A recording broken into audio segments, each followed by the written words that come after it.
The life and sad ending of Joan Staley.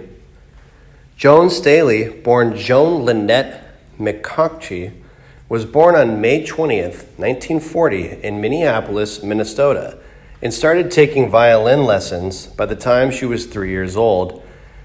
Living in Los Angeles, her prodigious talent was obvious. She soon joined a baby orchestra in Los Angeles and within a few years became a junior symphony performer at the age of 6. She also made her unbilled specialty debut on film as a child violinist in The Emperor Waltz in 1948, starring Bing Crosby and Joan Fontaine. Her father's business had the family traveling throughout Europe growing up, but she later relocated to California and briefly enrolled in Chapman College in the Los Angeles area. Becoming a stunning, statuesque beauty, she redirected herself back to the career in show business, singing backup on records for Sam Phillips and working as a secretary to make ends meet while appearing in local LA stage productions. She joined the Little Theater in Hollywood with roles in The Robe, Fiona in Brigadoon, and My Sister Elaine with actress Joanne Worley. This led to small roles in live television, such as Playhouse 90, Climax, and the Westinghouse Studio One. These appearances opened the door for her film and television career.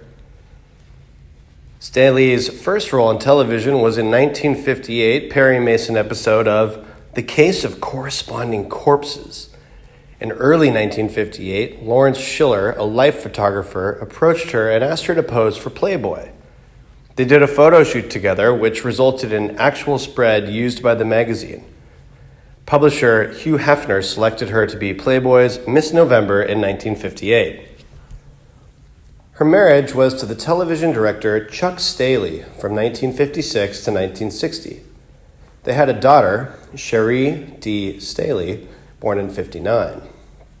During the time, Metro-Goldwyn-Mayer signed Staley to a contract, one of the last actresses to do so.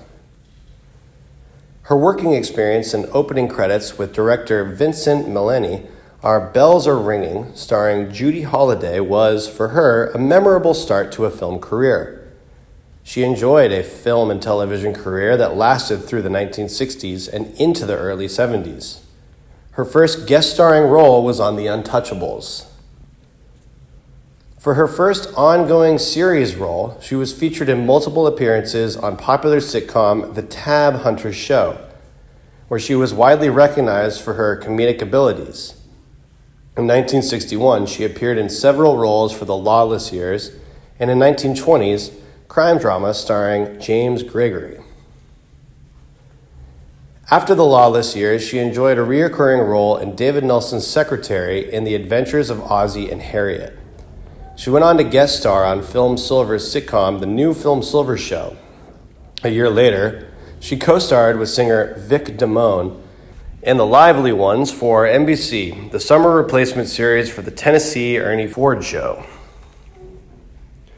Staley made 3 additional guest appearances on Perry Mason, including the role of murderer Gina Gilbert in the 1962 episode The Case of the Lonely Eloper.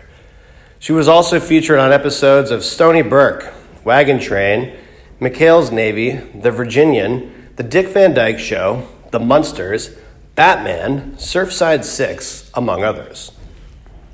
She was a regular as Hannah, the secretary to series character Stuart Bailey, on the 6th and final season of the ABC Warner Bros. Crime drama 77 Sunset Strip.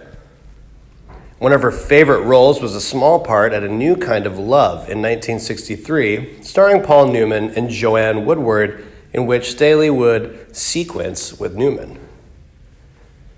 She also appeared in the 1962 Cape Fear as a waitress in a scene with Robert Mitchum, Joni Cool in 1963, and Elvis Presley in 1964 movie titled Elvis Presley. Roustabout, and co-starred in The Ghost and Mr. Chicken in 1966, opposite Don Knotts, and in Gunpoint, opposite Audrey Murphy in 1966 as well.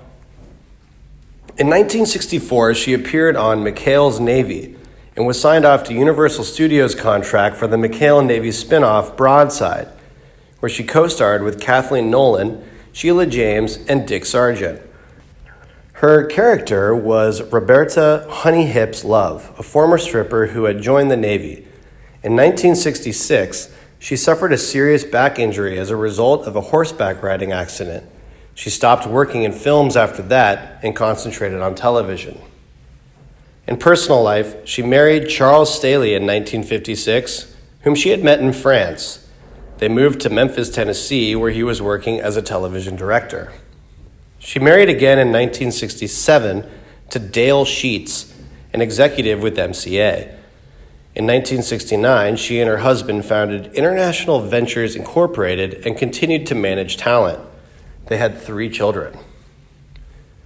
Sadly, on November 24, 2019, Staley died of heart failure at Henry Mayo Newhall Hospital in Valencia, California. She was 79 years old. She was cremated, and the ashes were sent to her family.